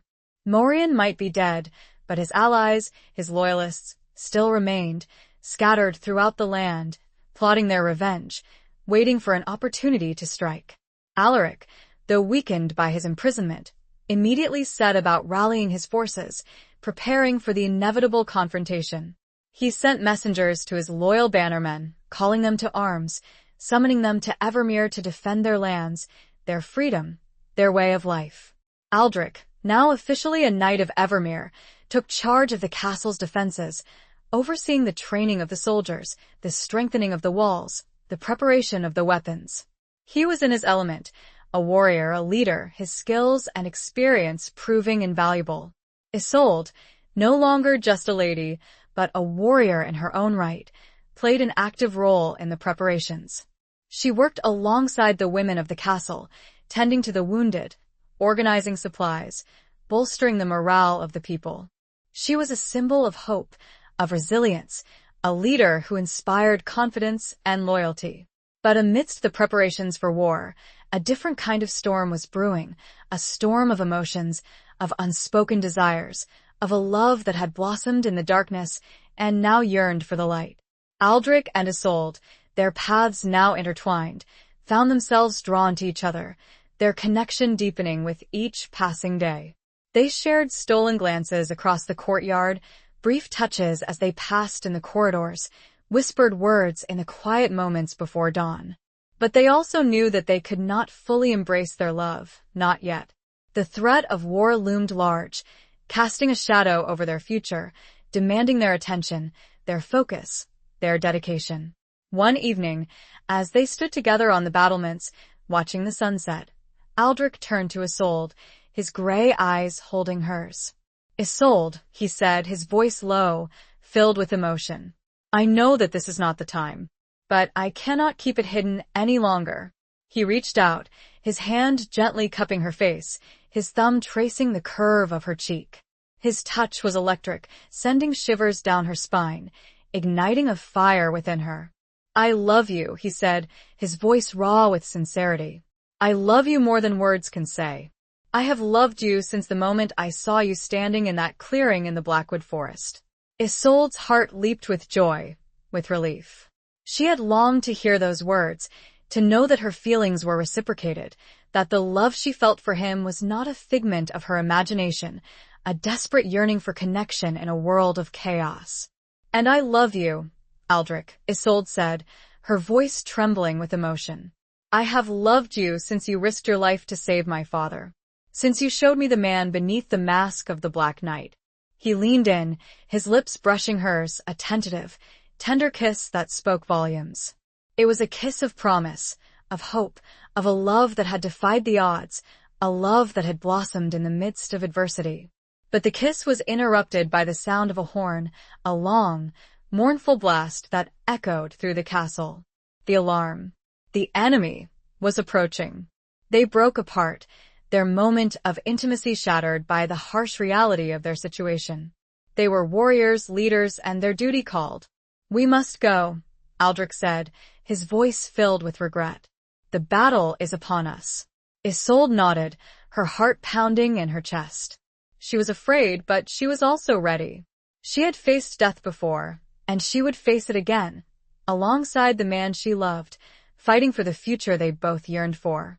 The storm had arrived, and with it war. Chapter 19. Crown of Thorns. The battle for Evermere was fierce and brutal, a clash of steel and will that raged for hours beneath the cold, gray sky. Morian's loyalists, fueled by vengeance and a desperate hope to reclaim their lost power, attacked the castle with a relentless fury. Aldrich, leading the defense, fought with a skill and courage that inspired his men, his sword a whirlwind of destruction, his presence a beacon of hope amidst the chaos. He was everywhere, rallying the troops, repelling attacks, defending the walls with an unwavering determination. Isolde, armed with a sword and a shield, fought alongside her people, her courage and resilience a testament to the transformation she had undergone. She was no longer just a lady, sheltered and protected. She was a warrior, fighting for her home, her freedom, her love. Alaric, though still recovering from his imprisonment, commanded the overall strategy, his experience and wisdom guiding their efforts. He was a lion, wounded but not broken, his roar still echoing through the battlefield, inspiring his people to fight on. The battle swayed back and forth, the outcome uncertain. Evermere's defenders, outnumbered but not outmatched, fought with a desperate ferocity, their loyalty to their lord and lady unwavering. Morian's loyalists, driven by vengeance and a lust for power, pressed their attack, their numbers seemingly endless. As the day wore on, the fighting intensified. The courtyard of Evermere became a scene of carnage, littered with the bodies of the dead and the dying, the air thick with the stench of blood and smoke. Aldrich, his armor battered, his body bruised and bleeding, found himself facing a group of elite enemy soldiers, their faces grim, their weapons raised. He fought them with a desperate courage, his every move precise, lethal. But they were too many, and they were slowly overwhelming him. Isolde, seeing him in danger, rushed to his aid, her sword flashing in the sunlight. She fought with a fierce determination, her every blow fueled by her love for him, her desire to protect him. Together, they fought back to back, their movements synchronized, their skills complementing each other. They were a force to be reckoned with, a warrior and his lady, fighting for their lives, for their love, for their future. But then a new threat emerged. A figure, clad in black armor, his face hidden behind a visored helmet, appeared on the battlefield. He was tall, imposing, his movements swift and deadly. He wielded a great sword with a terrifying skill, cutting down Evermere's defenders with ease. It was Sir Kellen, Morian's most trusted lieutenant, a warrior of legendary ruthlessness, a man known for his cruelty and his unwavering loyalty to his deceased lord. He had arrived to avenge Morian's death, to crush Evermere, to claim Isolde as his prize. Kellen charged towards Aldrich and Isolde, his great sword raised, his eyes blazing with hatred. "You will pay for Morian's death," Kellen roared, his voice distorted by the helmet. "You will all die." Aldrich and Isolde braced themselves for the attack, their hearts pounding in their chests. They knew that this was their greatest challenge, their ultimate test. They had to defeat Kellen, or they would lose everything. The clash of steel echoed through the courtyard as Aldrich met Kellen's attack. The two warriors fought with a brutal intensity, their swords a blur of motion, their bodies locked in a deadly dance. Isolde, watching the fight, her heart filled with fear and hope, knew that she had to do something. She could not just stand there, watching Aldrich risk his life. She saw an opportunity. Kellen, focused on Aldrich, had left his flank exposed. She rushed forward, her sword raised, and with a swift, decisive movement, she thrust it into Kellen's side, piercing his armor. Kellen roared in pain, his body staggering. Aldrich, seeing his chance, pressed his attack, his sword finding its mark, striking Kellen's helmet, knocking it off. Kellen's face was revealed, a face twisted with pain and hatred. But there was something else in his eyes, something that made Isolde's blood run cold. Recognition. "You," Kellen gasped, his voice weak. "You are her daughter." He collapsed to the ground, his body convulsing, his life ebbing away. Aldrich and Isolde stared at him, their minds reeling. What had he meant? Who was her? As Kellen drew his last breath, a small, silver locket fell from his grasp, landing on the blood-stained ground. Isolde picked it up, her hands trembling. She opened it, revealing a miniature portrait of a woman with dark hair, kind eyes, and a familiar smile. It was her mother. Isolde gasped, her heart pounding in her chest. She understood. Kellen had known her mother. He had loved her mother. And her mother had been the woman Aldrich had loved, the woman Morian had killed. The truth, a truth that had been hidden for years, a truth that had shaped their lives, their destinies, was finally revealed. A crown of thorns, forged from secrets, betrayals, and a love that had transcended death, was now placed upon Isolde's head. Chapter 20. The Reckoning of Love and Duty. The revelation of the locket's contents sent shockwaves through Isolde and Aldrich, their minds struggling to comprehend the implications of this long-buried truth. The battle raged on around them, but they were lost in a world of their own, grappling with the weight of this shared past, this connection that bound them together in ways they had never imagined. Aldrich, his face pale, his eyes filled with a mixture of pain and disbelief, reached out to touch the locket, his fingers tracing the image of the woman he had loved, the woman who had been Isolde's mother. "She was your mother?" Aldrich whispered, his voice hoarse with emotion. "All this time?"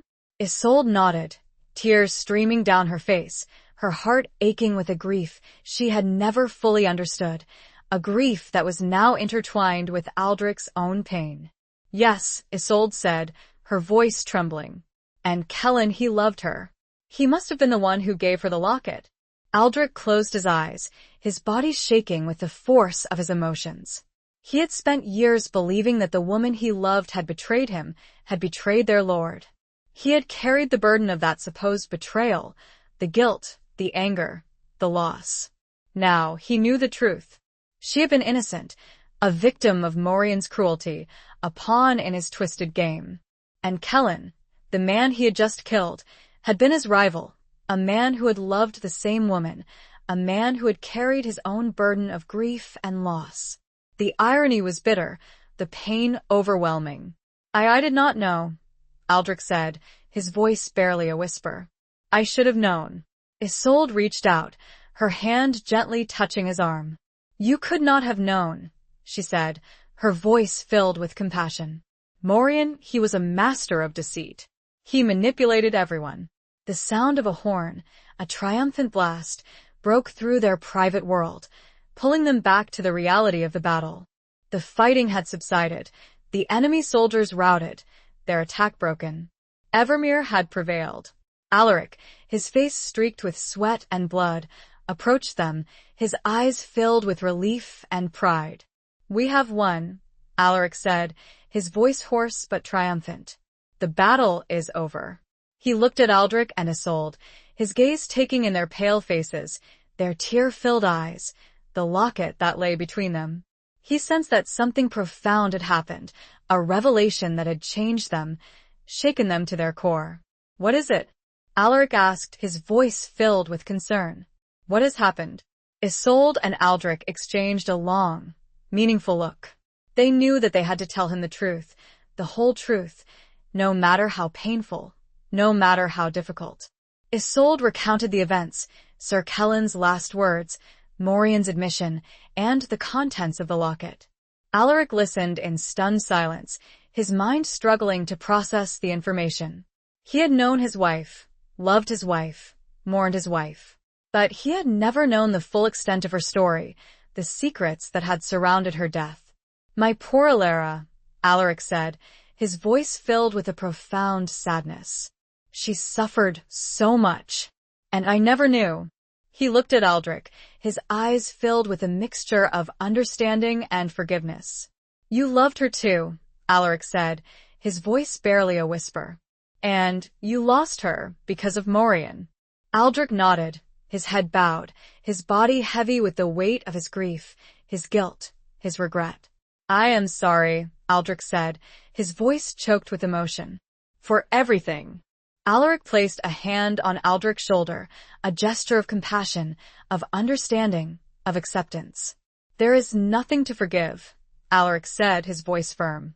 We were all victims of Morian's cruelty. We all suffered loss. But now it is over. We must move forward. We must rebuild. We must heal. He looked at Isolde, his eyes filled with love and pride. And you, my daughter, he said, his voice filled with emotion. You have found love in the midst of darkness. You have found a man worthy of your heart. A man who will protect you, cherish you, love you, as you deserve. He turned to Aldrich, his gaze firm, his voice filled with authority. Sir Aldrich Blackwell, he said. I give you my blessing. I give you my daughter's hand in marriage. May your love be a beacon of hope in a world that has known too much darkness. Aldrich looked at Isolde, his eyes filled with a love that was now free, unburdened by the past, untainted by secrets. He saw her smile, a radiant smile that lit up her face, a smile that promised a future filled with hope, with healing, with happiness. He knelt before her, taking her hand in his touch gentle, his gaze unwavering. Isolde of Evermere, he said, his voice filled with emotion. Will you do me the honor of becoming my wife? Isolde's tears flowed freely, tears of joy, of relief, of a love that had finally found its way home. Yes, she whispered, her voice choked with emotion. Yes, I will.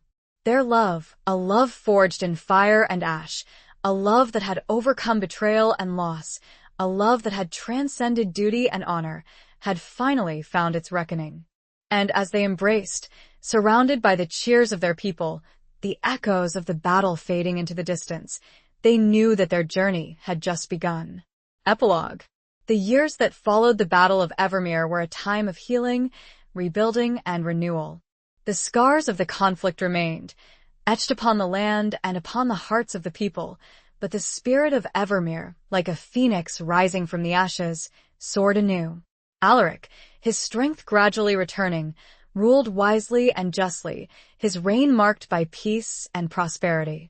He fostered alliances with neighboring lords, strengthened the defenses of his realm, and ensured that the memory of Morian's tyranny would serve as a constant reminder of the price of freedom. Aldrich, no longer the Black Knight, but Sir Aldrich of Evermere, became Alaric's most trusted advisor, his right hand, his friend. He served his lord and his people with unwavering loyalty, his skills and experience proving invaluable in the rebuilding efforts. He was a leader, a warrior, a protector, but he was also a husband, a lover, a man who had finally found peace and happiness. Isolde, Lady of Evermere, blossomed into a strong and compassionate ruler, her wisdom and grace earning her the love and respect of her people. She worked alongside Alaric and Aldrich, guiding their decisions, shaping their policies, ensuring that the voices of all were heard, that the needs of all were met. And she was a wife, a lover, a woman who had found her soulmate, a man who cherished her, adored her, loved her with a depth and intensity that transcended words. Their wedding, held in the Great Hall of Evermere, was a celebration of love, of hope, of a new beginning. The castle was adorned with flowers, banners, and tapestries, the air filled with music, laughter, and the joyous cries of the people. Isolde, radiant in a gown of white silk and silver lace, walked down the aisle on her father's arm, her heart filled with a happiness she had never thought possible.